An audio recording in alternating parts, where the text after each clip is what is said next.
Welcome to Lesson 5. What are we going to do about our unkind habits? Let's start by remembering how it feels to be unkind. Recall a memory of when you were unkind, for example, cruel, selfish, insensitive, insulting, condescending. Bring up that feeling, experience that feeling. That unpleasant feeling comes from neurotransmitters punishing us for an unkind act as they spread throughout our body. And maybe the unkind act is part of an unkind habit. To deepen our meditation to deal with our unkind habits, Linda and I, in 2013, traveled to Myanmar, also called Burma, to spend 2 weeks at a Buddhist monastery helping monks improve their English pronunciation. I focused on them pronouncing their answer to this particular question. What do you do when you notice mind wandering during meditation? They offered many answers, but most were a variation of this, quote, "Note that your mind is thinking, then return to observing the rising and falling of your abdomen." In the time we were there, Linda and I heard this response at least 200 times. This experience has affected our own meditation practice, so that now when we experience mind wandering, we too redirect our attention to the physical rising and falling of our abdomen as we inhale and exhale. In an earlier guided meditation, I instructed you to count your breaths because it keeps you from getting caught up in your worries about the future and regrets about the past. Today you are going to focus on your breaths again, but not count them. Instead, we will focus our entire attention on the physical rising and falling of our abdomen caused by our breathing. If you notice mind wandering, just return your attention to the rising and falling of your abdomen as you inhale and exhale. We'll do this for 1 minute. Start now.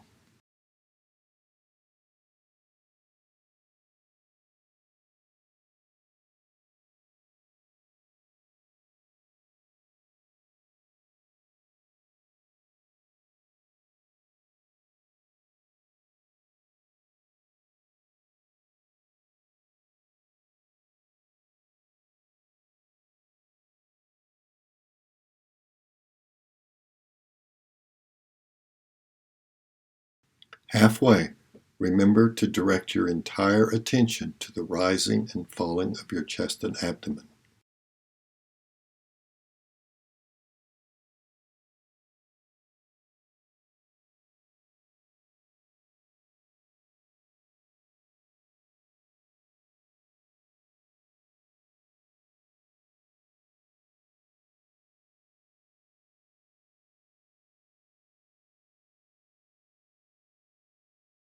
Okay, let's get on with the lesson. The purpose of this lesson is to help you identify and begin to change 2 of your unkind habits.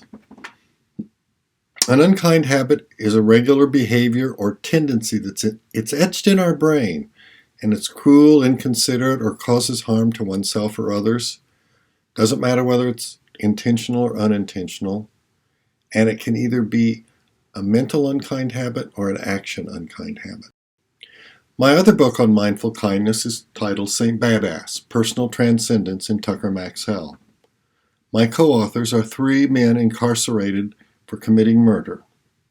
These men are experts in unkind habits, yet, eventually, they transform themselves into kindful practitioners. I am including quotes from my co-authors to demonstrate how men who were abused as children and then abused as adults and became abusers, despite that history, they still transformed themselves through mindful kindness. Writing and visiting these men taught me to be grateful for my life and to not complain.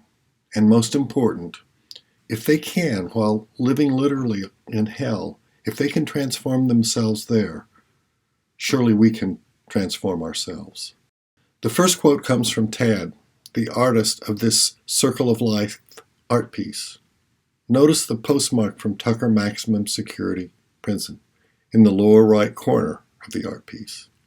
The cover of my Saint Badass book is taken from the lower right corner of Tad's Circle of Life art piece. Notice the postmark on the cover of my book. Tad had to use the back of envelopes because he did not have access to art paper.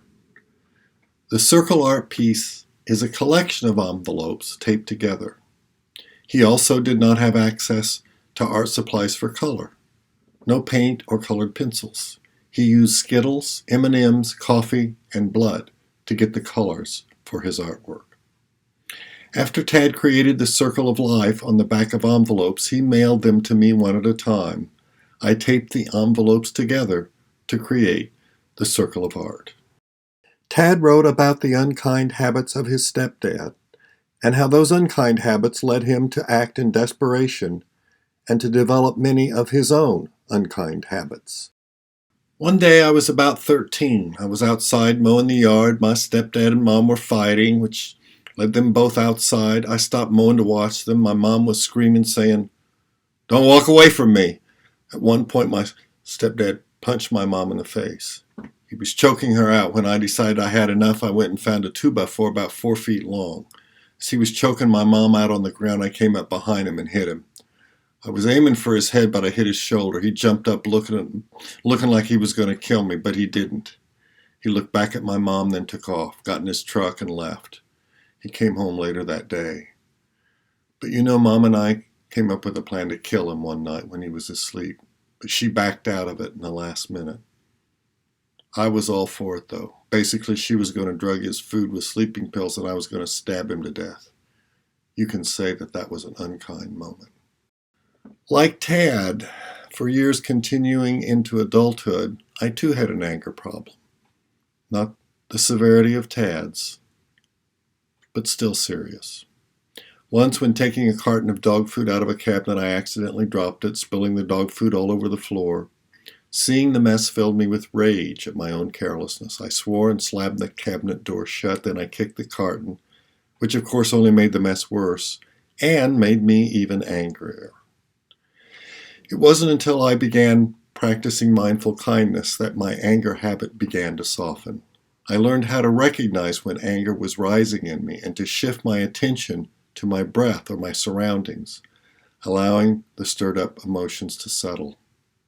The power of shifting into mindfulness was driven home to me one day when I once again spilled that dog food and found myself looking down on a mess of my own making.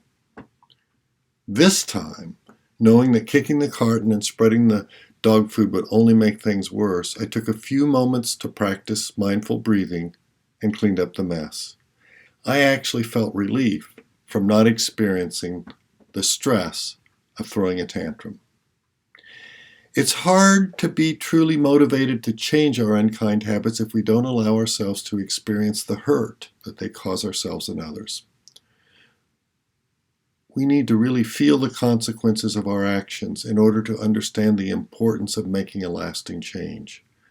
Practicing mindful kindness gives us clarity to see the impact we are having on those around us. When I would swear and slam a door in anger, I was so focused on myself that I never noticed the look of fear on the faces of my wife and daughters. I also noticed that I used anger to control the behavior of those around me. Here's an example. After spilling something and becoming angry, Linda might offer to clean up the mess just to soften my anger. Once I became more mindful, the shock of seeing how I was hurting and manipulating my family strengthened my motivation to change. John Gottman and his research team at the University of Washington identified the most damaging unkind habits in what he called disaster relationships. Contempt was the most devastating unkind habit, followed by criticism, defensiveness, and stonewalling, which means withdrawing or shutting down.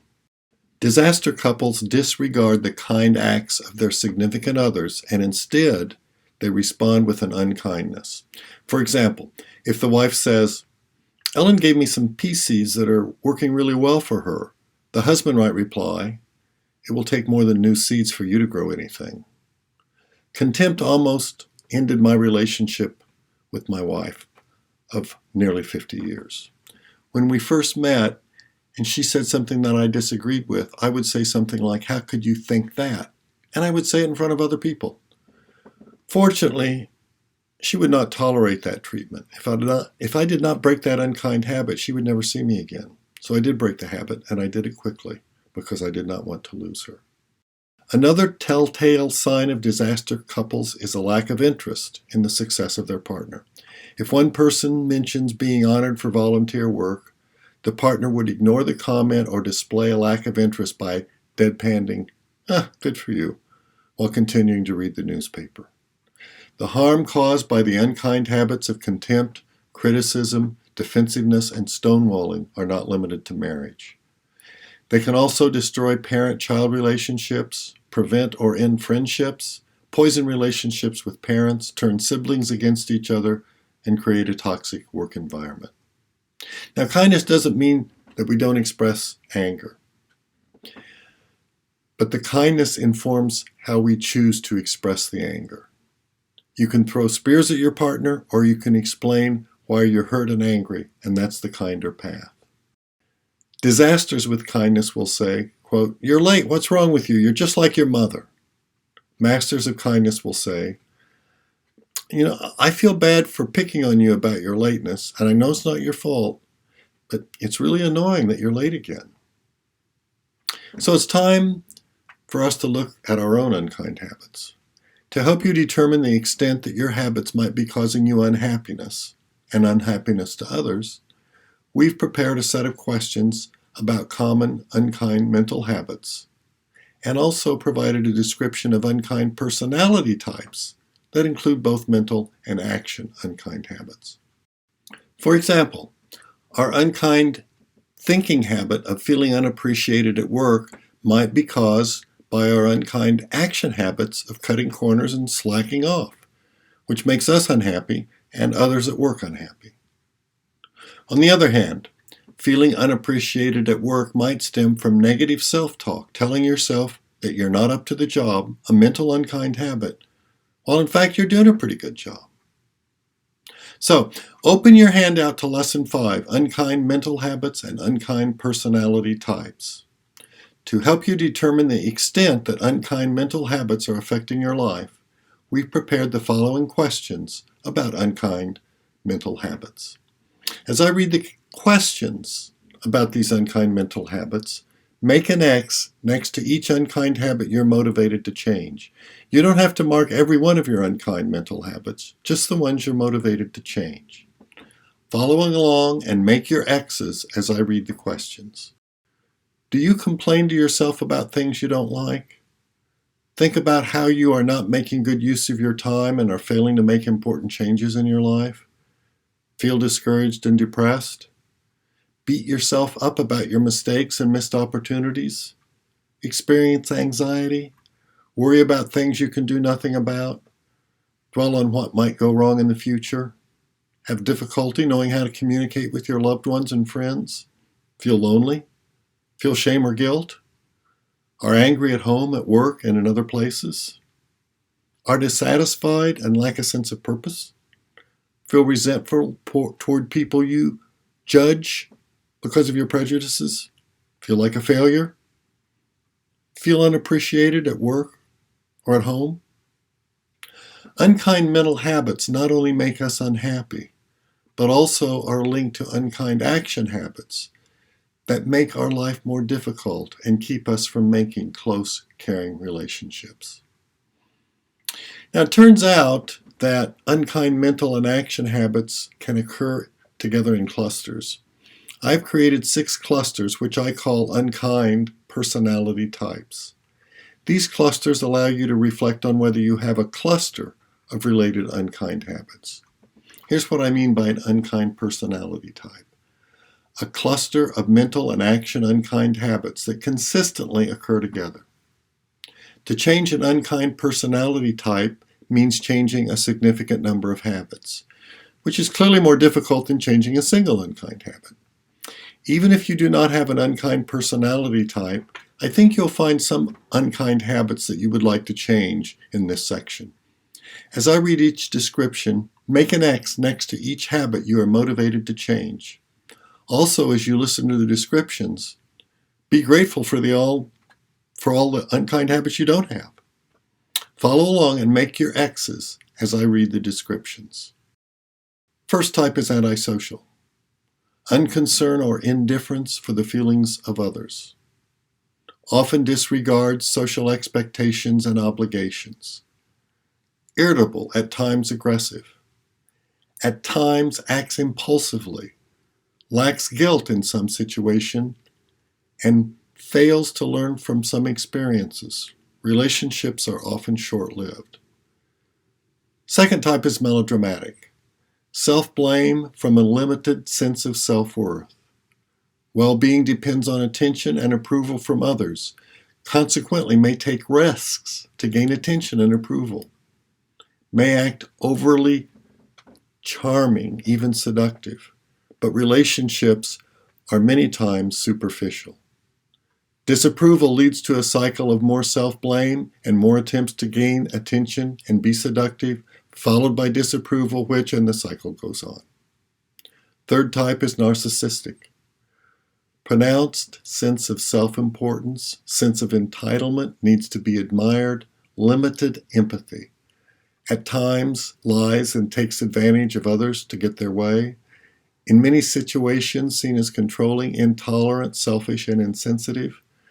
If ridiculed or obstructed, can respond with anger and occasionally revenge. Fourth type is avoidant.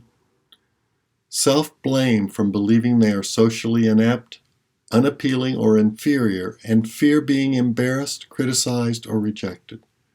Restrained in some aspects of intimate relationships. Spends too much time monitoring their thoughts and feelings and those of others. Develops a cycle. Frequent monitoring leads to feeling more inferior, therefore more monitoring, etc., etc. Fifth type is dependent. Self-blame from lack of self-confidence and frequent need to be looked after, often needing help. At times let others make important decisions for them. Fears abandonment and go to great lengths to secure and maintain a relationship. Acts subservient and ingratiating to some people they see as being protective and powerful, further increasing dependency and setting the stage, in some instances, for abuse and exploitation. Sixth and last type is obsessive compulsive. Overly focused on details, order, lists, organization, or schedules. Inflexible and at times makes unreasonable demands. Can be doubting, cautious, rigid, controlling, humorless, and miserly. At times, anxieties arrive from perceived lack of control. Sees people and events as black or white, with limited tolerance for complexity. I'm not going to end the lesson having thought only about our unkind habits. Instead, I'll end the lesson with us considering taking the kindful vow from How Love Wins. This is the vow. I intend to be mindfully kind to myself. I intend to be mindfully kind in all my relationships. I intend to expand the reach of my kindfulness. The vow has 3 commitments. Let's take a closer look at each of them. The first part of the vow, I intend to be mindfully kind to myself. When you make this commitment, you're pledging to practice self-care that's grounded in healthy lifestyle habits like exercise, nutrition, rest, being with friends, and practicing moderation around less healthy habits like alcohol use and overspending. This commitment also means you agree to look honestly at yourself and what you really need in any given situation, rather than indulging in self-centered thoughts like worry, regret, self-reproach, or self-centered distractions such as binge drinking, overeating, or drugs. The second part of the vow. I intend to be mindfully kind in all my relationships. The Golden Rule tells us to treat others the way we would want to be treated. But the truth is, different people actually want different things. The pledge to be mindfully kind in your relationships is about agreeing to focus on the other person. The starting point is refraining from treating them unkindly. Instead, you are making it a priority to learn what they truly need from you, and then focus on that. The key to this commitment is in a special kind of listening, listening with the intention to understand. Is the other person happy and experiencing comfort and joy? Is there a way I can bring greater happiness or well-being to this person? The third part of the vow. I intend to expand the reach of my kindfulness. As challenging as it can be to treat those closest to us with kindfulness, think how easy it is to forget about people outside our inner circle. This commitment is about pledging to include people of different races, political commitments, religions, genders, sexual orientation, education levels, economic status, and nationalities. And what about criminals, the homeless, the disabled, and even our enemies? Most deserving of our kindfulness, children who are hungry, sick without medical care, homeless, abused, and lacking a caring adult to foster kindfulness and personal responsibility. Navajo leader and historian Harry Walters explains that when a Navajo person asks how you are doing, it includes not just you, but also your family and community.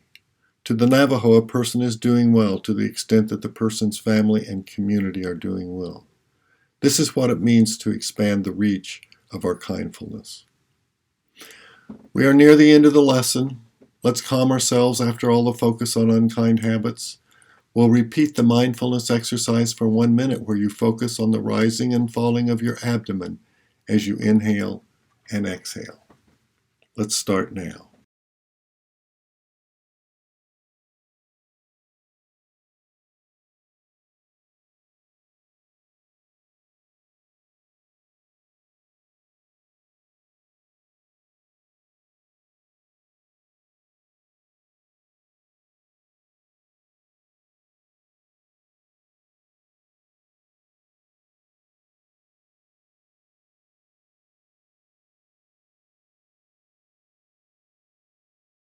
Halfway through, if you get distracted, return your focus to the rise and fall of your abdomen and chest as you inhale and exhale.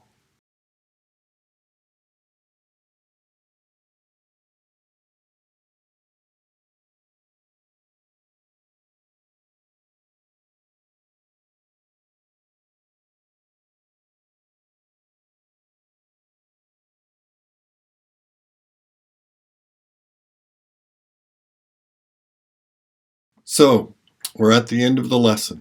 Time for the exercises. Open your handout to Lesson 5 and follow along as I read the instructions. Read every question with an X in the Mental Unkind Habits section and decide which one you most want to change. Mark that one with 3 X's.